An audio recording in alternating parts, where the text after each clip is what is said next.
Hi everyone, this is Karen Abelian. Welcome back again sa ating YouTube channel. So for today's video, ay dadalhin ko kayo sa aming practice for holding ceremony up until to the day of the holding ceremony. So yung aming practice ng holding ceremony namin is only one day, and that was June 4, 2026 in the morning. So we started at 7:30 a.m. up to 10:45 a.m.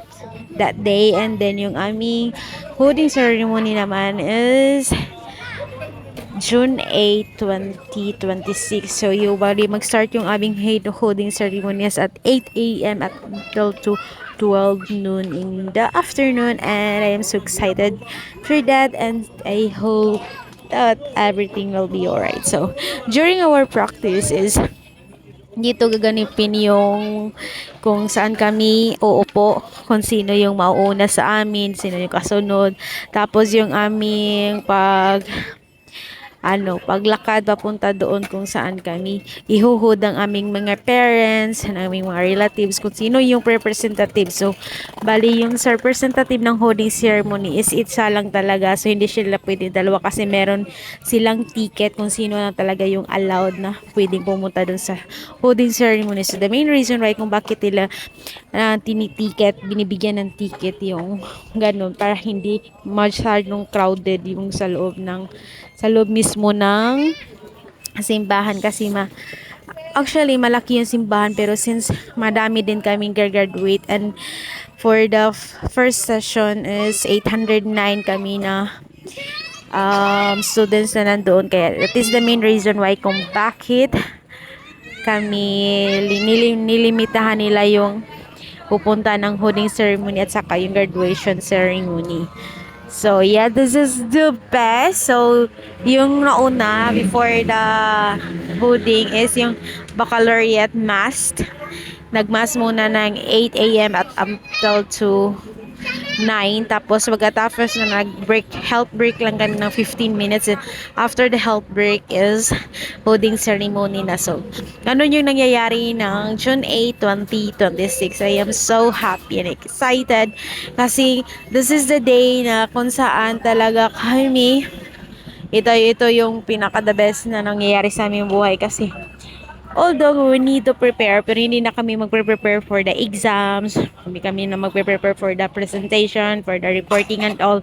So, ito na yung time na nagpe-prepare kami para sa aming kinabukasan for the future na talaga. Yeah, I'm so excited, and please enjoy watching everyone. Bye-bye! See you at the end of this video. So, bali, during the baccalaureate mass, hindi muna kami nagsuot ng aming tuga, yung cap ng aming tuga, or saka yung hood. So, after the baccalaureate mass na namin siya sinuot. Kasi pag sinuot namin yun, ay, grabe ang init. Hindi ko naman sinasabi na walang electric fan o walang basta something air na pwede namin gamitin doon sa loob. Actually, madami silang electric fan, but the weather is not good. Kasi grabe talaga yung init that time, and then nasasabi ko talaga sa sarili ko, oh my God, alam nyo ba, ang sarap na talagang, gusto ko na talagang matapos that time. Pero, since that is our baccalaureate and the holding day, so kailangan natin mag-PS. And I am just so thankful kasi even though na super init, super, ano nyo ba yung, grabe yung pawis namin noon, is the event is successful and we are finally beheaded.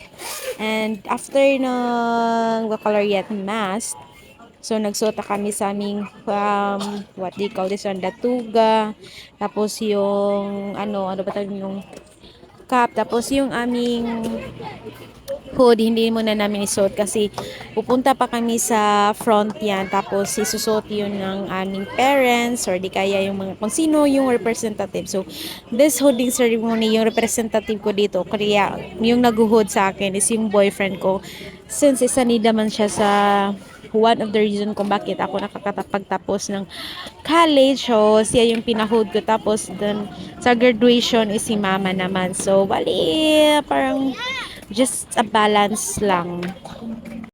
So, pagpapasensyaan nyo na talaga yung ating pagmumukha dyan. Kasi medyo,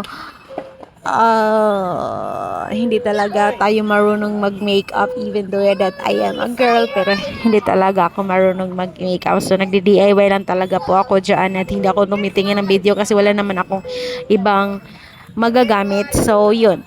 Tapos ako lang yung naglalagay ng eyelashes ko dyan. So I am just so happy and thankful lang na marunong ako kahit konti. So when the hoodie ceremony started, so bawal pala kami magsa-cellphone, bawal kami magte-take ng pictures, pero since um we cannot hold ourselves to use cellphone, but nakikinig naman din kami sa mga hood ng huhud. So yung first pala na naghuhud is yung English, followed by the Filipino, then Math and Soksted, and the HM, and the last is the DPE. So a total of 809 students yung nag-baccalaureate and holding ceremony during the morning. So yung sa afternoon naman is yung IT students and also the BEd students.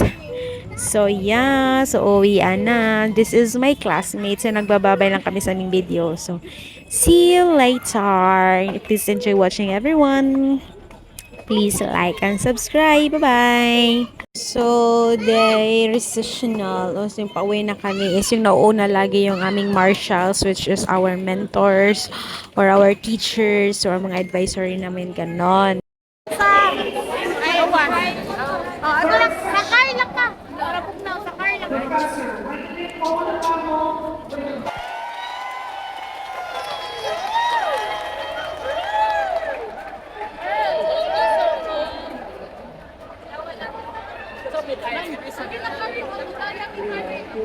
Bye bye. Bye guys.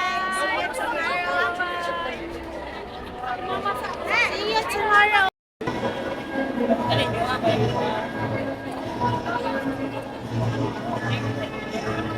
Ay, mag-uot ba?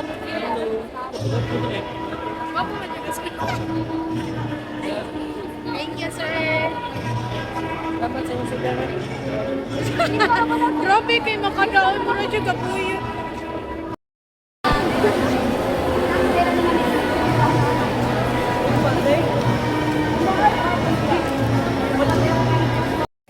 That would be all for today's video, guys. Thank you for watching and see you in my next video. Bye bye.